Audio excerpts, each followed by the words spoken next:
Okay. మొక్కజొన్నకు దక్కని మద్దతు. కోతలు ప్రారంభమై 45 రోజులైనా జాడలేని కొనుగోలు కేంద్రాలు. పండించిన పంటను అమ్ముకోవడానికి నానా తిప్పలు. దళారీలు, వ్యాపారులు దోపిడీకి గురవుతున్న రైతులు. కేంద్రం ప్రకటించిన మద్దతు ధర 2400. రైతులకు దక్కుతున్నది 1900 లోపే.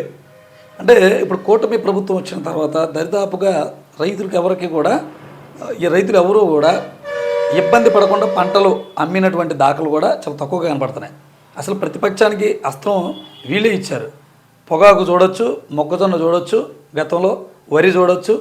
ఇవన్నీ కూడా గిట్టుబాటు ధర లేకపోవడం వలన రైతులను ఓదార్చడానికి మాజీ ముఖ్యమంత్రి జగన్ జనంలోకి రావడం, వాళ్ళని అడ్డుకునే ప్రయత్నం చేయటం, అంతకంత జనాలు రావటం, ఇవంతా కూడా వాళ్ళకి వైపుని క్రియేట్ చేసింది.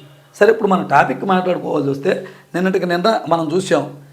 ఇటు ఈనాడు ఇటు తర్వాత సాక్షి రాసినట్టున్నారు. దాంట్లో కూడా అరటి చూశారు కదా, 27,000 ఉండాలి టన్ను, 27,000-28,000. కానీ ఎంత పలికింది? కేవలం 1,000 రూపాయల టన్ను పలికింది. అసలు కనీసం కూలి కూడా రావట్లేదని పశువుల మ్యాప్కి వేసేసారు. కాయలు ఎక్కడెక్కడ నరికి గెల్లో బరువైపోతుంది చెట్టుకని వేసేసారు. బెంగళూరు నుంచి దిగుమతి అవుతున్న వాటికి ధర ఎక్కువగా ఉండటం వల్ల ఏంటంటే వాళ్ళకి ఎక్కువగా అమ్ముడుపోతుంది. మార్కెట్లో ఎంత డజన్ వచ్చి 60-70 రూపాయలు అమ్ముతుంది. అంటే దాని ప్రకారం చూసుకుంటే రైతుకి 15 రూపాయల లోపలనే పడుతుంది. కాబట్టి ఇంకా పండించి ఉపయోగం ఏంటి? ఆరుగాలం పండించి దానివల్ల పశువులకు వేసే పరిస్థితి ఏర్పడింది. ఈరోజు స్టేట్మెంట్ ఇచ్చినట్టున్నారు, అరటికి కూడా రేటు పెంచాలని. ఏదేమైనా రైతులను ఉద్ధరిస్తామని చెప్పుకోవడం కాదు, నిన్న మొన్న ఏదో పంచసూత్రాలని చెప్పి చంద్రబాబు గారు చెప్తున్నారు. డ్రోన్ సాయంతో ఏదో బొక్కలకు కూడా నీళ్ళు కొట్టాలని చెప్పి చెప్తున్నారు. కానీ ఇన్ని అధునాతనమైన టెక్నాలజీ మనం ఏం తేవాల్సిన పని లేదు.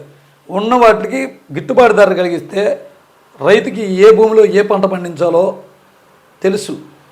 ఆల్రెడీ మనకి వ్యవసాయ శాఖ వాళ్ళు చెప్తున్నారు. మళ్ళీ కొత్తగా మనమేమి పంచసూత్రాలు ఏవి, ఇప్పుడు ఉన్నది ఎన్నో రైతులు మీరు పుట్టక ముందు నుంచి వ్యవసాయం చేస్తున్నారు, తాతల కాలం నుంచి. సో ఏదేమైనా మద్దతు ధర అనేది ఇంపార్టెంట్, ఏ ప్రభుత్వం వచ్చినా.